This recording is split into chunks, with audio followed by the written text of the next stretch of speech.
పితా పుత్ర పరిశుద్ధాత్మ నామమున ప్రభువునందు మిక్కిలి ప్రియమైన సహోదరి సహోదరులారా, ఈనాటి ధ్యానాంశం మన అలవాట్లే మన జీవితాన్ని శాసిస్తుంటాయి.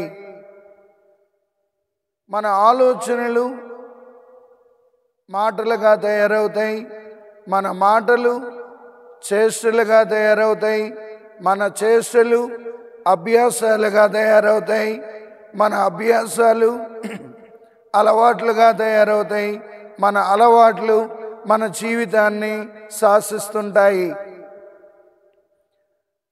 యేసుక్రీస్తుని అలవాటు చూసినట్లయితే లూకా శుభవార్త 4వ అధ్యాయము 16వ వచనంలో తాను అలవాటు ప్రకారం ప్రార్థనా మందిరంలోనికి వెళ్ళి యెషయా ప్రవక్త గ్రంథమును తీసి చదవనారంభించెను.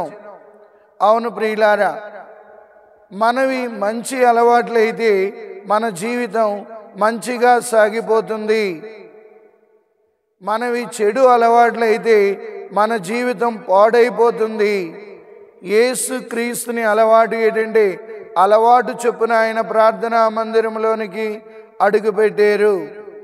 నిజమే ప్రియులారా, అందుకే సామెతల గ్రంథం 22వ అధ్యాయము 6వ వచనంలో చూసినట్లయితే బాలుడు చిన్నవాడైనప్పుడు మనము ఏ రీతిగా తీర్చిదిద్దుతామో ఆ రీతిగానే ఆయన నడుస్తుంటాడు. అంటే పిల్లలకి పెద్దలకి కూడా మనకున్న మంచి అలవాట్లు మన జీవితాన్ని గొప్పగా జీవించడానికి ఉపయోగపడతాయి. కొంతమందికి ప్రార్థించడం అలవాటు, కొంతమందికి ధ్యానించడం అలవాటు, కొంతమందికి చిత్రాలు గీయడం అలవాటు, కొంతమందికి చదవడం అలవాటు, కొంతమంది నాట్యం చేయడం అలవాటు, రకరకాల అలవాట్లు ఏర్పడుతుంటాయి. ప్రియులారా, మంచి అలవాట్లు మన జీవితాన్ని ఉన్నతంగా తీసుకుని వెళ్తాయి. యేసు ప్రభుని అలవాటు చూసినట్లయితే ప్రార్థన అలవాటు చొప్పున ప్రార్థనా మందిరంలోనికి ఆయన అడుగుపెట్టారు. మన పిల్లల్ని ఎంతవరకు ప్రార్థనా మందిరం దేవాలయంలోనికి తీసుకుని వెళ్ళగలుగుతున్నాం, మన పిల్లల్ని ఎంతవరకు అలవాటు చొప్పున దేవాలయానికి నడిపించగలుగుతున్నాము, పరిశుద్ధ గ్రంథం చదవడం అలవాటు చేయగలుగుతున్నామా, సత్యోపదేశం నేర్పించడం అలవాటు చేయగలుగుతున్నామా, బైబిల్ వాక్యాలు కంఠస్థం చేయడం అలవాటు చేయగలుగుతున్నామా? ఒక్కసారి మనం పరిశీలించుకోవాలి. లూకా శుభవార్త 2వ అధ్యాయము 41 నుండి 42 వచనాలు చూసినట్లయితే పాస్కా పండుగ సమయంలో మరియ తల్లి జోజప్ప గారు అలవాటు ప్రకారం యేసు ప్రభుని యెరూషలేము దేవాలయానికి తీసుకువెళ్ళారు. కావున ప్రియులారా, ఈరోజు మన పిల్లలకి బంగారు భవిష్యత్తు ఏర్పరచాలంటే తల్లి మరియలాగా జోజప్ప గారిలాగా బిడ్డల్ని దేవాలయానికి నడిపించే తల్లిదండ్రులు ఎంతమంది?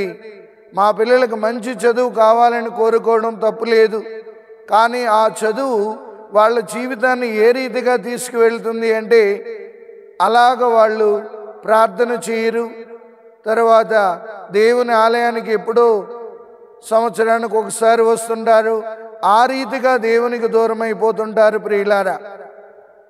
కాబట్టి ఇక్కడ మనం చూసేది ఏంటంటే మనం ఎటువంటి అలవాట్లతో పిల్లల్ని పెంచుతున్నాం.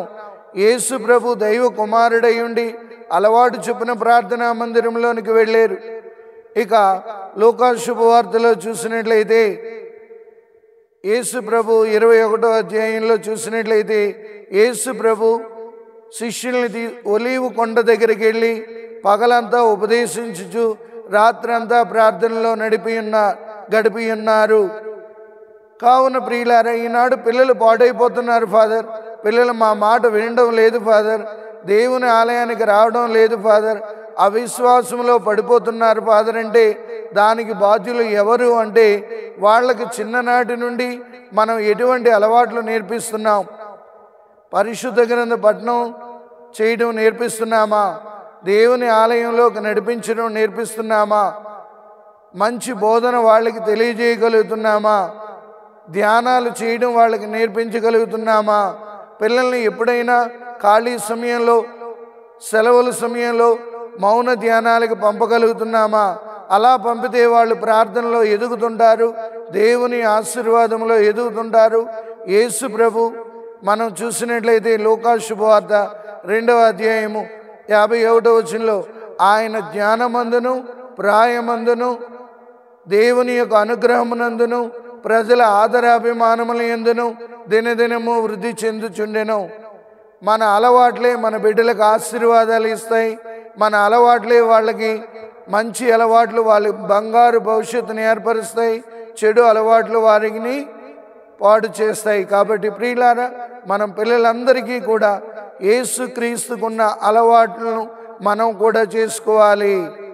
ఆయన అలవాటు చొప్పున ప్రార్థనా మందిరంలోనికి వెళ్ళి పరిశుద్ధ గ్రంథం చదివినట్లుగా, ఆయన పగలంతా బోధిస్తూ రాత్రి ప్రార్థనలో గడిపినట్లుగా, పాస్కా పండుగ సమయంలో దేవాలయానికి మరియ తల్లి జోజప్ప గారు తీసుకెళ్ళినట్లుగా మనం కూడా మన పిల్లల్ని తీసుకువెళ్దాం. వాళ్ళకి మంచి భవిష్యత్తు ఏర్పరుద్దాం. దేవుని యొక్క అనుగ్రహం పొందేటట్లు చేద్దాం. పితా పుత్ర పవిత్రాత్మ నామమున ఆమేన్.